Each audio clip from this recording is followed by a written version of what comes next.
Now let's bring in Josh Hammer, Senior Editor-at-Large at Newsweek and Article 3 Project Senior Counsel.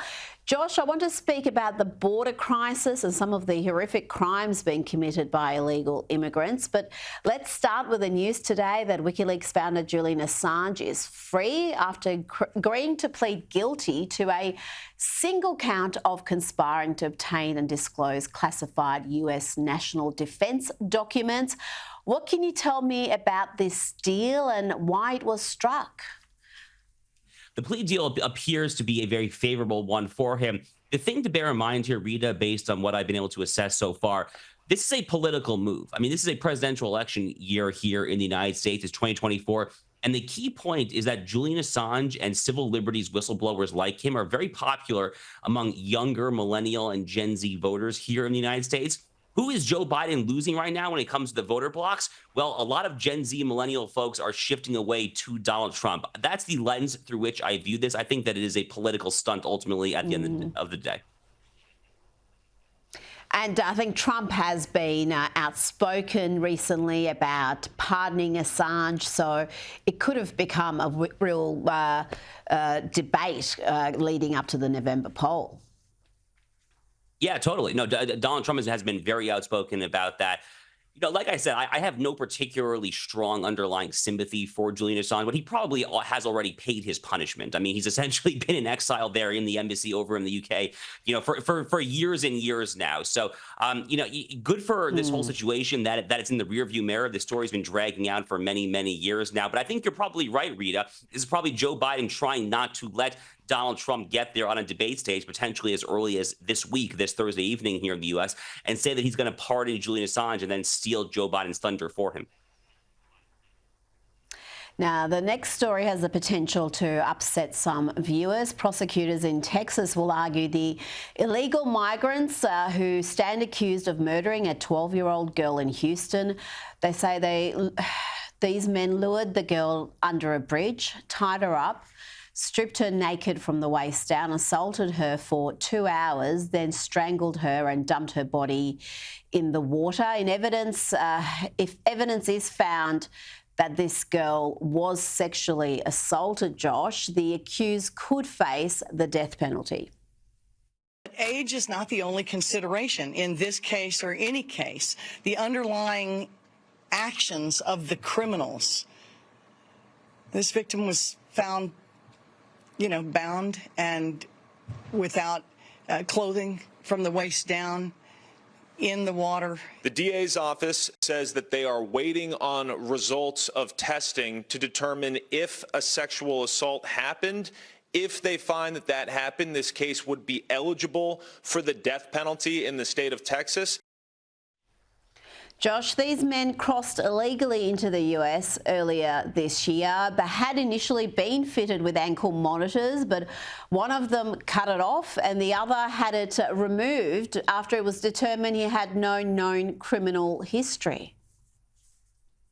You know, Rita, Bill Malugin is a very talented Fox News reporter who here in the U.S. tracks the immigration issue very closely. And he had a tweet on Friday that I was studying very carefully where he said that even holding aside illegal immigration, just holding aside and looking at legal immigration, there have now been over 1 million migrants who have come in through the Customs and Border Protection One mobile app between the ports of entry of the U.S. southern border, along with the Biden administration's very under-discussed mass parole program, where he's basically flying in migrants from a lot of Latin American countries in the dark of the night, shipping them to the interior of the country. That's what's being done, quote unquote, legally. So imagine how bad the illegal situation is. I mean, it's absolutely appalling. Read, this has happened in Houston, Texas. I lived in Houston, Texas. In fact, when I was clerking for a federal judge based in Texas, I actually remember reading a very dark and graphic criminal case along these lines. It was an international sex trafficking ring involving MS-13, the cartels based there in Houston, Texas. They had underage girls as sex slaves. Horrific stuff. Anyone who cares, ultimately, at the end of the day, anyone who cares about human rights, justice, all the concepts that these far left progressives claim to care about, if you care about that, you have to support a secure border, because the United States southern border being the way that it is right now is the most inhumane, most unjust thing imaginable. And as it comes to these illegal aliens who obviously by definition of being illegal aliens never, ever, ever should have been in the country in the first place. They're not alone, by the way. Laken Riley in Georgia, we saw what happened to her. She was murdered. In New York City, you had an illegal alien who appears to have raped a 13-year-old girl as well. This is happening all across the country. But when it comes to these people in Texas, I'm a barred attorney still in Texas. I live in Florida, but I'm still a barred attorney in Texas. The death penalty is very much still good law in Texas. These two people, if they are determined to be the culprits there, they should fry at least once, ideally multiple times for this. Now, you mentioned the leftist progressives, and the ones on MSNBC seem to be utterly divorced from reality. I played footage yesterday of MSNBC host Simone Sanders discussing this case, but she seems to be preoccupied with the term illegal immigrants. She thinks that's not proper. Watch this footage. What do you tell the parents of those people, those young girls who were killed? This is absurdity. The preponderance of these people, Michael, are male. But what is the difference between an illegal immigrant who unfortunately engages in that activity? And we don't like that. I want to be clear. We don't use the term illegal. So yeah, we don't, undocumented individuals. Josh, what can you say about that? We can't say illegal immigrant to describe an illegal immigrant. We've got to use the word undocumented because it's more PC. I mean, talk about completely losing sight of the real issue here. Yeah, look, I mean, it was George Orwell who famously said that he who controls the language controls the population. The left has been doing a very, very good job of this in recent years in the United States. In fact, they've actually been doing it for a much longer time as well. You can go back as far, Rita, as the 1960s, back during the John F. Kennedy and Lyndon Johnson presidencies, when they started passing civil rights legislation. One of their landmark pieces of legislation was called the Voting Rights Act. And there's this famous Supreme Court oral argument from 2013 where the late, great conservative Justice Antonin Scalia is talking to the lawyers arguing, and he goes, the Voting Rights Act. What kind of congressman in their right name would ever vote against a bill called the Voting Rights Act? So the fix is kind of in when they come to naming bills, when they come to naming identity groups here. But, this individual on MSNBC, how hard is it to actually use the term illegal when someone is here illegally? These are people whose literal first act, their physical foot stepping across the Rio Grande into this country is an act of illegality and criminality. They are illegal aliens still under U.S. law, and the left-wing media should say it what it is. They are illegal aliens. Say it. Illegal. It's not that hard, honestly. Well, for the left, often saying the truth is very difficult indeed. That's why they would like to come up with prettier words that hide the real issues. I want to talk to you about the ESG phenomenon. MasterCard is being pressured by ESG activists to drop support for organisations such as the State Financial Officers Foundation. ESG, it stands for Environmental, Social and Governance, but it seems to be, Josh, just a way to push the leftist agenda in the corporate world using shareholders' money. And it's not just MasterCard that's being targeted by these activists. You've got JP Morgan, Lockheed Martin, a whole bunch of corporates. And I wonder just how influential and powerful is this ESG philosophy in the corporate world? So I think it reached its apex probably a year to a year and a half ago. It's actually been on the decline, is my understanding, since then.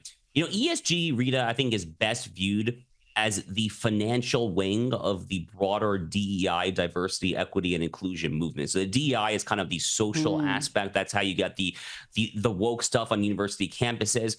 ESG is basically just the investing financial element of that. But, it's the major institutional investors like BlackRock, Vanguard, State Street.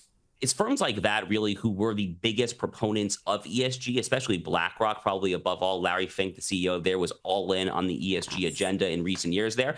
But they actually started pulling back on ESG. I think it was the Wall Street Journal had a long, deep dive of an essay on this last year because the very simple reason, Rita, there's no demand for it anymore. I mean, the American people and investors don't want this because, reasonably speaking, when you invest, Rita, what do you want? You want returns. You want ROI. You want a return on investment. Was there ever any...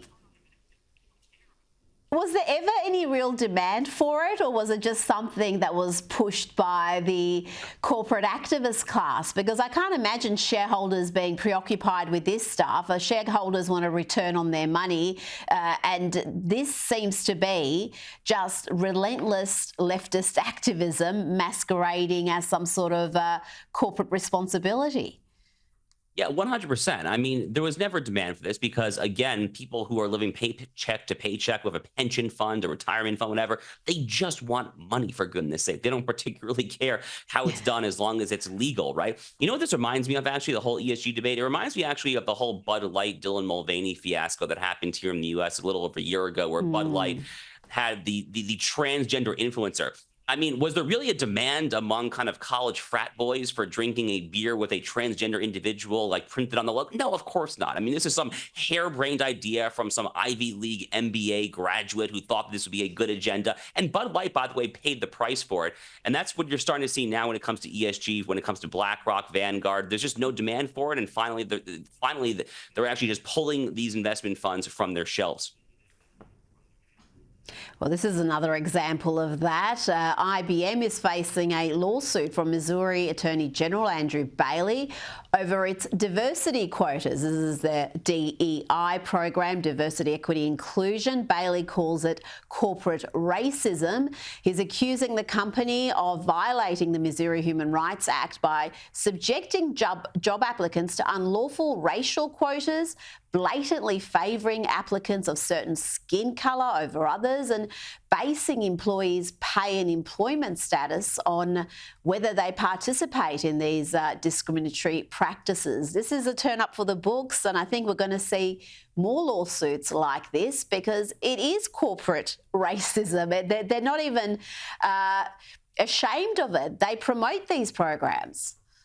Yeah, they shout it from the rooftops. I mean, they are extraordinarily proud of the fact that at the corporate level, they are increasingly openly and overtly discriminating against, white male Christians would be the absolute, the highest quote unquote oppressor status, right? But, it's also Asians, Jews, obviously, any number of other groups as well here.